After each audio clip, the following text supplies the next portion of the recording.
And you ask, like, why are boundaries important to marriage? Because boundaries are important to life. What all a boundary is a property line, right? You think about it. The property line to your house, right? You got a property line or your apartment. There's a property line, and what that property line does is it defines what is you and what is not you. This is where I end and begin, and this is where my neighbor ends and begins, all right?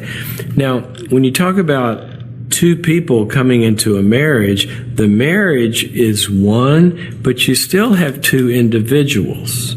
And the boundaries of personhood in terms of you still have heart, mind, soul, and strength of each individual. Each person's still accountable for their own behavior. Each person has different commandments from God that they have to live out.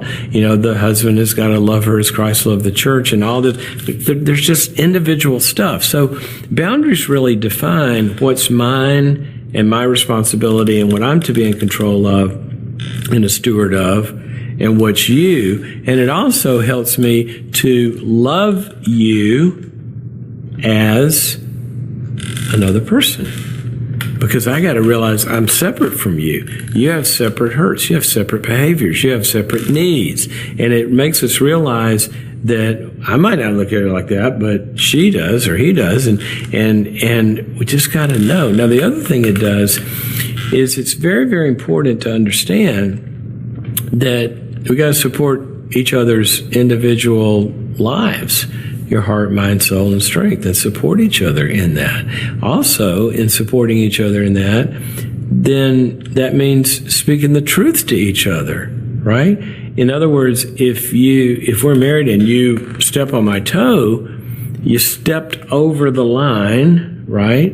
Or you stepped into my heart with a toxin, or you did something that, stepped over the line. What does the Bible call stepping over the property line? Trespassing. Okay? That's the basic word for sin. It's when we step over the line. So boundaries would say, you know what? That was over the line.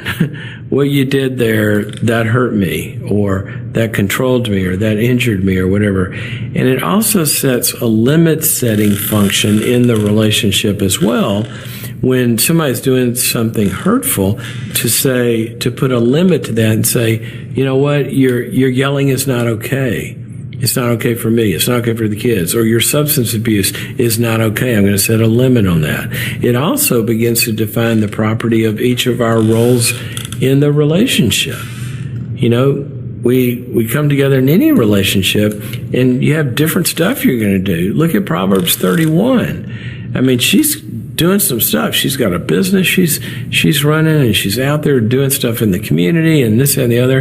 And the husband, supportive of all of those roles and resourcing all of that. And then whatever he's got to do in the marriage and in the relationship, she's supportive of that. So it promotes individual responsibility so we can have a collective responsibility. And the way any body works, as Ephesians 4 says, is as each part does its work. So it helps us get in control of ourselves, and it helps us to love each other better, and it helps us to build stuff, and it helps us to set limits on destructive stuff.